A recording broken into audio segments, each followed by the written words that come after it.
এই তো জীবন। আমরা ভাবছি হাতে আমাদের অনেক সময়। বাস্তবতা কতটা কঠিন। হঠাৎই দেখব সময় শেষ। চলে যেতে হবে। ক্ষুদ্র এই জীবন নিয়ে তবুও মানুষের কত প্রত্যাশা।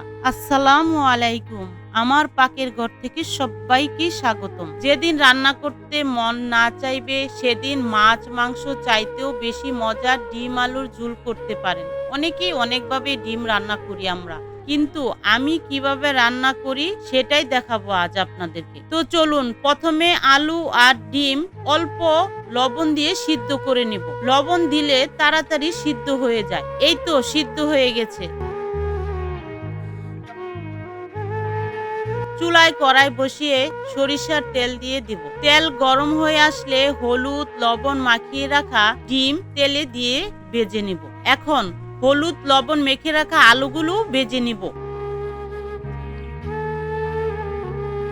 কড়াইতে সরিষার তেল দিয়ে পেঁয়াজ দিয়ে দিব। কিছুটা দারচিনি এলাচ লং তেজপাতা দিয়ে ভেজে নিব। ভাজা হয়ে গেলে আদা বাটা রসুন বাটা পেঁয়াজ বাটা হলুদ গুঁড়ো মরিচ গুঁড়ো ধনিয়া গুঁড়ো জিরা গুঁড়ো স্বাদ মতো লবণ দিয়ে মশলাগুলো তেলের উপর ভাজা ভাজা করে নিব। পানি দেব না। এখন ভেজে রাখা আলুগুলো দিয়ে নাড়া চাড়া করে ঢেকে দেব কিছুক্ষণের জন্য। ঢাকনা খুলে এখন পরিমাণ মতো পানি দিয়ে ঢেকে দিব। ঢাকনা খুলে এবার ডিমগুলো দিয়ে কিছুটা বাজার জিরে গুঁড়ো দিয়ে 5 মিনিট ঢেকে রান্না করে নেব। যেহেতু ডিম আলু সিদ্ধ করা তাই বেশিক্ষণ সময় লাগবে না। এখন আমি নামিয়ে নিব।